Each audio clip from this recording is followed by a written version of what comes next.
नमस्कार, news point लेकर हाजिर हूं मैं राजीव। दोस्तों, संसद से सड़क तक और मुंबई से दिल्ली तक आज बीजेपी के खिलाफ जबरदस्त हंगामा होता रहा। इस हंगामे में मोदी और बीजेपी की सत्ता के लिए मुसीबत काफी बढ़ गई है। आपको बता दूं कि आज एक तरफ संसद में कर्नाटक में मुस्लिमों के आरक्षण के मुद्दे पर बीजेपी ने कांग्रेस को घेरना चाहा, लेकिन मल्लिकार्जुन खड़गे ने राज्यसभा में, आप जानते हैं कि मल्लिकार्जुन खड़गे राज्यसभा में लीडर ऑफ अपोजिशन हैं, एलओपी हैं, और उन्होंने राज्यसभा में बीजेपी की क्लास ले ली।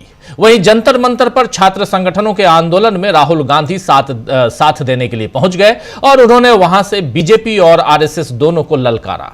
इधर मुंबई में कल से कुणाल कामरा के कार्यक्रम के बाद शिंदे गुट के कार्यकर्ताओं ने हंगामा मचाया और उसमें बीजेपी ने साथ दिया, तो इसमें भी उसकी सरकार फंस गई है, क्योंकि अब कांग्रेस, उद्धव शिवसेना गुट जो है वो, और शरद पवार की एनसीपी ही नहीं बल्कि अजित पवार भी इस मसले पर फडणवीस और शिंदे के खिलाफ खड़े हो गए हैं।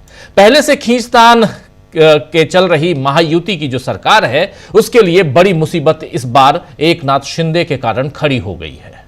देश में इतनी सारी हलचल हो रही है दोस्तों, देश में इतनी सारी हलचल मची हुई है, और इसमें मोदी आखिर कहां है? लोकतंत्र और संविधान के साथ जो खिलवाड़ चल रहा है, कानून व्यवस्था को हाथ में लेकर गुंडागर्दी की जा रही है, उस पर उनका क्या कहना है, यह अभी तक साफ नहीं हो पाया है। कुछ भी स्पष्ट नहीं है, कुछ भी पता नहीं है। मोदी केवल इस जुगाड़ में लगे हुए हैं या लगे हैं कि कैसे बीजेपी और देश को अपनी मनमानी से चलाएं। खबर है कि मोदी जल्द ही नागपुर जाने वाले हैं। 30 तारीख को मोदी नागपुर जाने वाले हैं, जहां उनकी मुलाकात होगी मोहन भागवत से, जिसके बाद बीजेपी के नए अध्यक्ष के नाम का हो सकता है उसकी घोषणा हो जाए, यानी नाम तय हो जाए। वैसे आज जेपी नड्डा और मोदी की बैठक हुई है, जिससे बीजेपी में भी हलचल मची हुई है।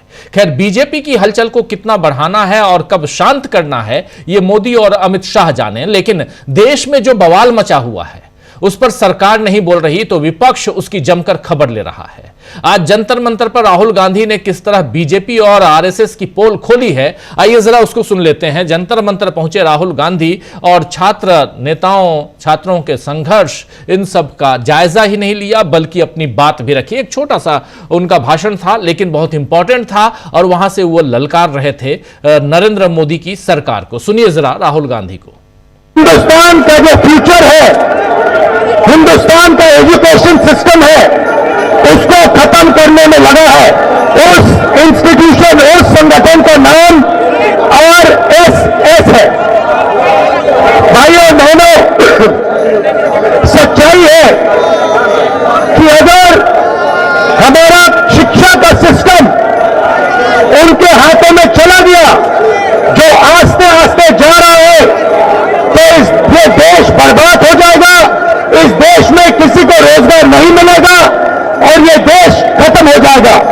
तो मुझे बहुत खुशी है कि सारे के सारे स्टूडेंट ऑर्गेनाइजेशन आज यहां हैं, क्योंकि आपकी जिम्मेदारी बनती है कि देश के स्टूडेंट्स को बताया जाए कि आज हिंदुस्तान की यूनिवर्सिटीज के सारे वाइस चांसलर आरएसएस नॉमिनेटेड है, और आने वाले समय में स्टेट यूनिवर्सिटीज के वाइस चांसलर आरएसएस के नॉमिनेशन से बनेंगे।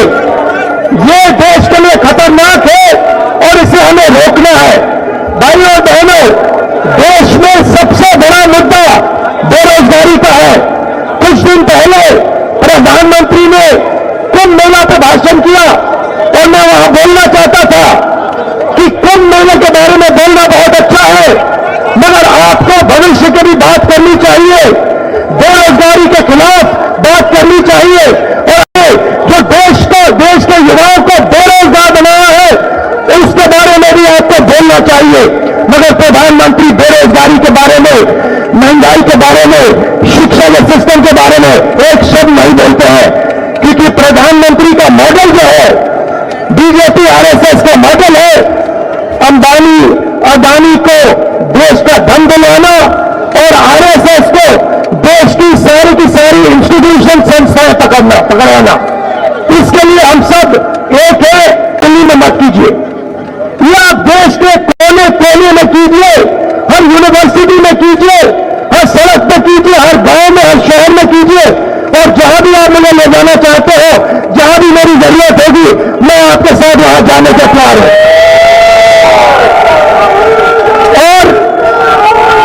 और आप सब स्टूडेंट्स हो, इंडिया गठबंधन के स्टूडेंट्स हो, यहां अलग अलग पार्टियां हैं, थोड़ी थोड़ी हमारी विचारधारा में थोड़ी थोड़ी फर्क हो सकती है, पॉलिसीज में थोड़ी फर्क हो सकती है। वहीं संसद में अभी आप सुन रहे थे, इधर सड़क पे जंतर मंतर पर राहुल गांधी भाषण दे रहे थे, छात्रों का आंदोलन, उसमें अपनी बात रख रहे थे। वहीं संसद में मल्लिकार्जुन खड़गे ने भी संविधान और भारत जोड़ने की कांग्रेस की मुहिम का जिक्र कर बीजेपी को जमकर फटकार लगाई है। ये जरा सुन लीजिए संसद के अंदर राज्यसभा में मल्लिकार्जुन खड़गे क्या कह रहे हैं। मैं यही कहूंगा, कौन सा वो आदमी इनको कहा देश का संविधान बदलने वाले हैं। देश का संविधान जो डॉक्टर बाबा साहब अम्बेडकर ने बनाया वो कोई बदल नहीं सकता, रिजर्वेशन की कोई खत्म नहीं कर सकता। और उसकी रक्षा के लिए हम कन्याकुमारी से कश्मीर तक हमने पूरा भारत जोड़ो यात्रा की। ये भारत जोड़ो करने वाले दिन है, ये सब रिजर्वेशन को दूसरे उठाने वाले हमने ये कहा कि भारत देश के संविधान को बचाने वाले हम लोग हैं। तो सुन रहे थे आप, यहां हो हंगामा, बिल्कुल शोरगुल, और उसके बीच अपनी बात रख रहे थे मल्लिकार्जुन खड़गे। इधर महाराष्ट्र में कुणाल कामरा, नाम सुना होगा दोस्तों आप लोगों ने, कुणाल कामरा पर जो बवाल शिवसेना शिंदे गुट के नेताओं ने खड़ा किया है, उस पर आदित्य ठाकरे ने जरूरी सवाल उठा दिया और एकनाथ शिंदे से लेकर देवेंद्र फडणवीस पर सब पर हमला किया है। आदित्य ठाकरे ने क्या कुछ कहा इस मसले पर, आइए जरा सुन लीजिए उनको भी।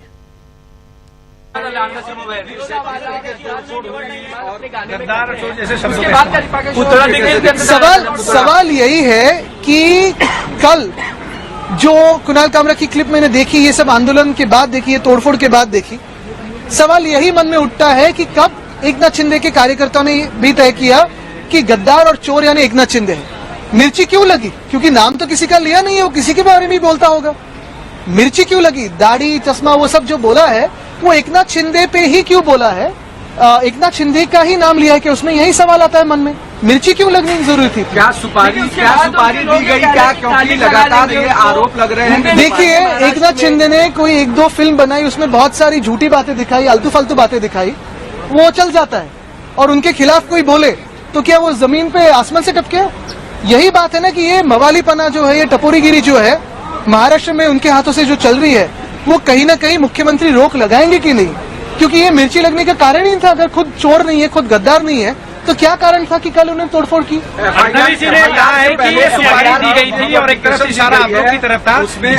देश नहीं, पूरी दुनिया जानती है कि गद्दार और चोर कौन है, लेकिन अब तक तो ये एकनाथ शिंदे नहीं मानते थे। अभी कल जो हमला किया उन्होंने, तो अभी शायद मानने लगे हैं कि गद्दार और चोर अगर किसी के बारे में बोले तो वो खुद है। देखिए, ये सारी बातें जो है, ये कुणाल कामरा का मामला दोस्तों और खासकर काफी गर्म है उधर महाराष्ट्र में और मुंबई में उसमें भी। और इधर इसी मसले पे उद्धव ठाकरे, इधर अभी आप आदित्य ठाकरे को सुन रहे थे, उद्धव ठाकरे ने भी अपनी बात रखी। उन्होंने भी सीधा हमला बोला है एकनाथ शिंदे पे, क्या कुछ कहा है और कुणाल कामरा का उन्होंने समर्थन किया है। सुनिए, पूर्व मुख्यमंत्री महाराष्ट्र के आप जानते हैं उद्धव ठाकरे, उन्हीं के बेटे आदित्य ठाकरे, ये भी इस वक्त विधायक हैं, लेकिन सुनिए क्या कह रहे हैं उद्धव ठाकरे। क्या कहेंगे सर, कुणाल कामरा को लेकर अब एक्शन हो रहा है? कुणाल कामरा ने, मुझे नहीं लगता कुछ गलत कहा है।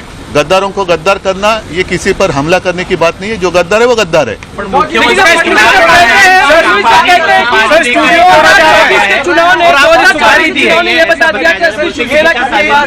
वो छोड़ो, वो नहीं, वो पूरा गाना आप सुन लो, चाहिए तो आपके पास होगा तो बजा कर दिखाओ।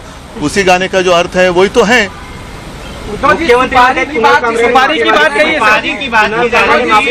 नाही, कुणाल कामरा जे सत्य आहे ती जनभावना बोललेला आहे आणि असं जर असेल तर तुम्ही सांगा की जो कोणी सत्य बोलेल, सत्यमेव जयते खोडून टाका आणि गद्दारमेव जयते लावा। उद्धव जी सुपारी की बात कर रहे हैं, अभी शिवसेना के नेता सदन में हंगामा किए, बाहर नहीं, इस हमले से शिवसेना का कोई संबंध नहीं, ये गद्दार सेना ने किया है, इसका कोई शिवसेना से लेना देना नहीं है। जिसके खून में गद्दारी है वो शिवसैनिक हो ही नहीं सकता, गद्दारांचं उदात्तीकरण करणारा।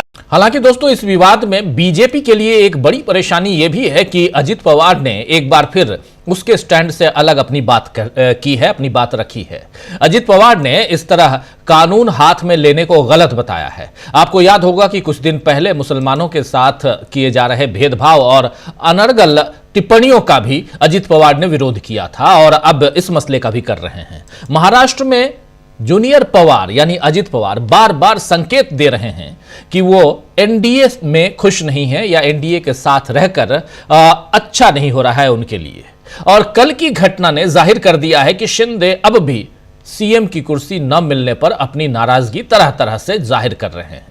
उधर बिहार में भी कांग्रेस ने नौकरी देने को लेकर जो मोर्चा खोला है उसमें नीतीश कुमार असहज हो रहे हैं और तेजस्वी यादव ने तो पहले ही उनकी मजबूत घेराबंदी कर रखी है। तो मुंबई से दिल्ली तक और संसद से सड़क तक चल रहे हंगामे में क्या मोदी अपनी मनमर्जी से देश चला पाएंगे? आज इसी पर चर्चा करेंगे और चर्चा में हमारे साथ कुछ वरिष्ठ साथी जुड़े हुए हैं। जरा उन सबको स्क्रीन पर ले आइए, आगे बढ़ेंगे। कुणाल कामरा का मसला आखिर क्यों इंपॉर्टेंट है उस पर भी चर्चा करेंगे। राहुल गांधी की बात हम करेंगे जरूर, क्योंकि राहुल गांधी आज जंतर मंतर पर छात्रों के बीच पहुंचकर जो संदेश देना चाहते थे, जो मैसेज देना चाहते थे, जो पैगाम देना चाहते थे, वो कितनी दूर तक वो मैसेज, उनका पैगाम पहुंचा है,